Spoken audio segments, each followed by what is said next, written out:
Welcome to the Find Your Voice podcast. I'm Clinton Jordan, the Motivational Vocal Coach, and this is my micro podcast series. Welcome.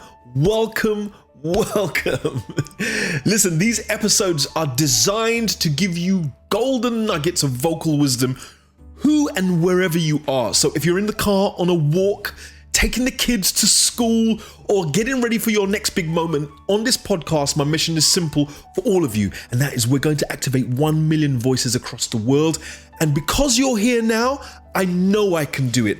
And with every episode, I'm going to be helping you find your sound to command attention, communicate with confidence, whether you're in the boardroom, on a Zoom meeting, on a vlog, doesn't matter, or even just singing with your voice from your soul. So if you're ready to unlock the power of your voice with power, purpose, and presence, I need you to do me one favor to help me out with this though. On this YouTube page, I need you to hit the subscribe button, like, drop a comment if you feel it in your bones, and definitely tap the notification so you never miss a massive golden nugget that could change your world. Could you do that for me, please? You ready to plug in? Just take a deep breath. Let's now do the thing that we said we're going to do. Let's go and find your voice together.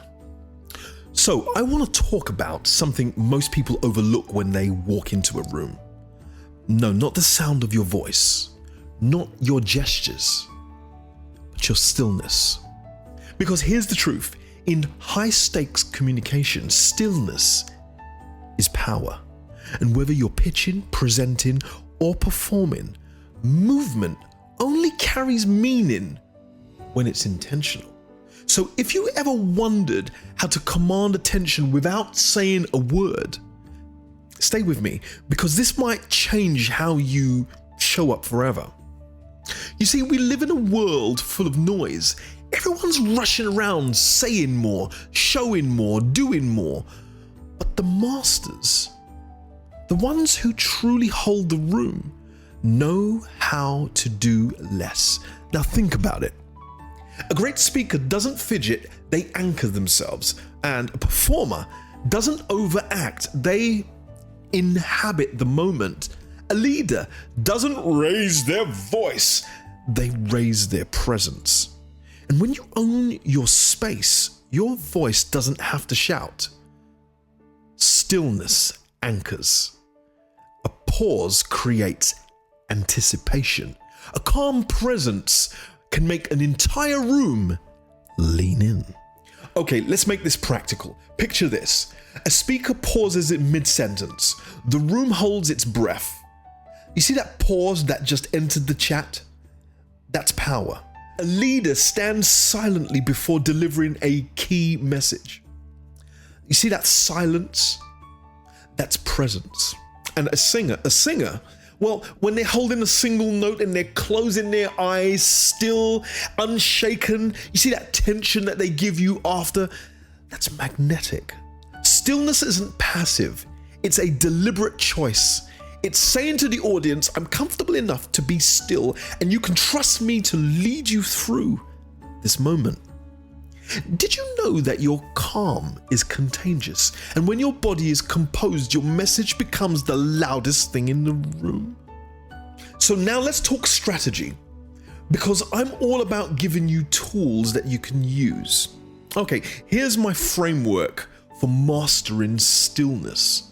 And I've used this framework for controlling a room, a small room, to capturing the attention of a stadium full of thousands of people and holding them in the palm of my hand. I call it POISE.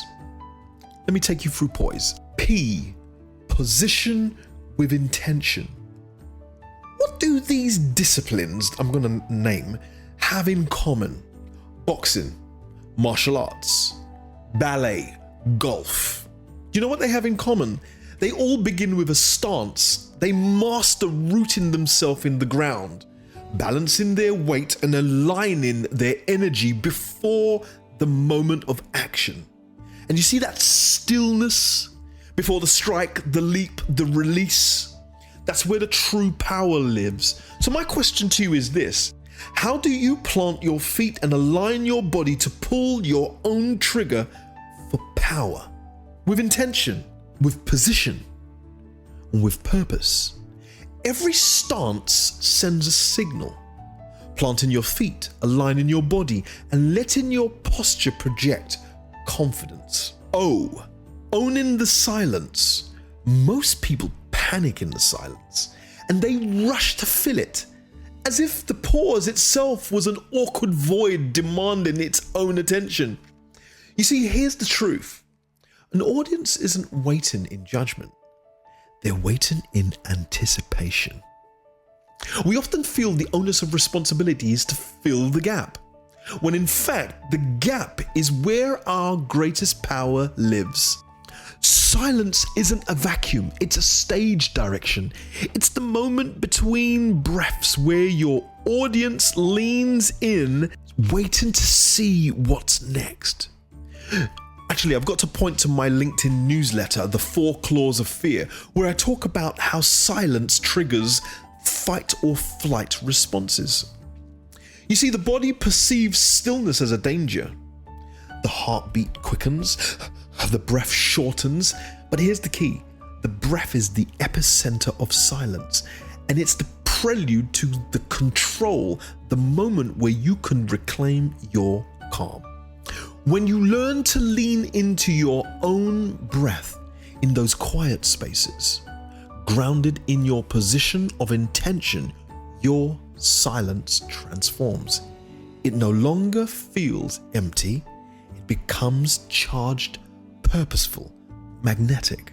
Do you know there are several ways to breathe that show your audience and your nervous system, I might add, that you actually hold the reins to the next moment? And if you want to know more about 7 ways to breathe in your own silence, drop the word breathe in the comments section and I'll send you my power sheet straight to you.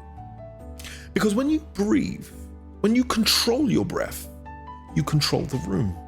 I initiate presence through posture. Do you know before a single word leaves your mouth, your posture has already started the conversation? It has.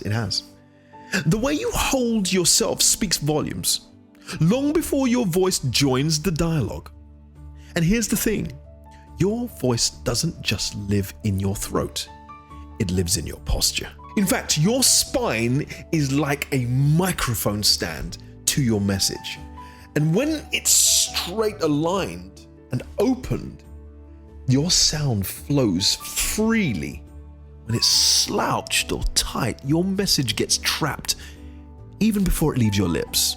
Think of your posture as the stage your voice performs on. And every curve, every tilt, every slump tells a story. The question is, what story are you telling with your posture? And here's how to initiate presence through your posture. Lift your crown. Imagine a string pulling from the top of your head towards the ceiling. Instantly you grow taller. Your lungs expand and your confidence rise with it. Open your frame, roll your shoulders back and down, and open your chest like a pair of curtains before a show. It signals both strength and receptivity, power with approachability. Align your spine and keep your head, neck, spine in a straight line. You see, this alignment not only supports the sound, but it also supports your thoughts. And when your body is balanced, guess what? Your mind, it follows. Breathe through the center, straight down to the floor, and feel the breath travel down the spine and expand through your ribs. This connection turns your body into a living instrument, tuned for clarity and control. And when you walk into the room, in your posture announces you before your words do. Standing like you belong there, because you know what? You do, you belong there. S, stand your ground. When the pressure's on you, the lights are in your eyes and the silence, most people start to shift. They shuffle, sway, rock, and pace like a boat caught in its own wave. And guess what? That wave feeds onto the audience. But great communicators know this. You see, movement without purpose dilutes power. Standing your ground doesn't mean staying frozen. It means rooting yourself uncertainty. It's the difference between drifting and directing. You see, most people try to resist the urge to fidget or pace or fumble, but let me invite you to reverse your psychology. Instead of resisting the urge to move, create the urge to be planted. Choose to feel the ground beneath you. Choose the stillness of your stance or strength. And think of it like when a tree is rooted in the ground and it's moved by the wind. That's the presence. Let's make this real. If you're watching this right now, I want you to try something. If you're listening to this on the podcast, I want you to imagine your body planting your feet, shoulders width apart, feeling the weight of evenly distributed force going through your body, not only on your heels, on your toes, and in the center, taking a deep breath and feeling the ground holding onto you. Try that now. That right there is taking control, taking ownership of the space. When you hold steady, you're silently telling your audience, I belong here. I'm not running from the moment. I'm leading it. And here's the truth. When you stand your ground, the audience doesn't see you just there, they feel you. So next time you feel your nerves go into fidget or pace or shrink, remember this: stillness isn't stiffness. It's certainty embodied. And when you hold steady, you signal, I'm in control. E, elevate energy through calm. Here's the truth most people miss. Calm isn't the absence of energy, it's the mastery of it. We live in a culture that glorifies speed, volume, and noise, but calm is contagious. And when you're calm, everybody else calibrates to your rhythm, tempo, and duration. And that's leadership in presence. Think of it as a conductor before the orchestra begins. The baton hasn't even moved, but the silence is electrifying. Why? Because calm doesn't drain energy, it focuses it. And when your heart rate slows down and your breath evens out and your mind settles, you stop leaking energy through anxiety. Instead, you channel it. Every word, every gesture, every glance becomes deliberate. Your calm becomes the metronome that guides the room. Here's how to start elevating your energy through calm. Control the pace. Slow down your speech just by 10%. It doesn't make you dull. It makes you deliberate. Breathe between beats. Use micro pauses to breathe. Your body will follow your rhythm, and so will your listeners. Visualize still waters. This is a powerful one, and when you start to visualize these natural elements, you create a calm that mirrors in your image, and guess what? Your images will reflect on your audiences. And remember this, your calm is not passive, it's persuasive. When you project calm confidence, people don't just listen to your words, they trust your presence. So breathe, hold your ground. Let your calm become the current that carries your message. Because when you elevate your energy through calm, you don't chase attention, you attract it. So the next time you walk into a meeting, onto the stage, in front of a camera, bring poise. Remember this, stillness isn't the absence of action. It's the foundation of presence. And when you master pause, you master attention. If this message has resonated with you in some way, and you know someone that may need this for a big presentation, please feel free to share, and they will thank you later. And hey, look, if you're ready to take this further, why don't you try my Vocal Animal Scorecard and uncover your unique speaking style? The link is in the description, yeah? One more time, I'm Clinton Jordan, and I'm here to help you find your voice. I hope this has been helpful. See you on the next podcast.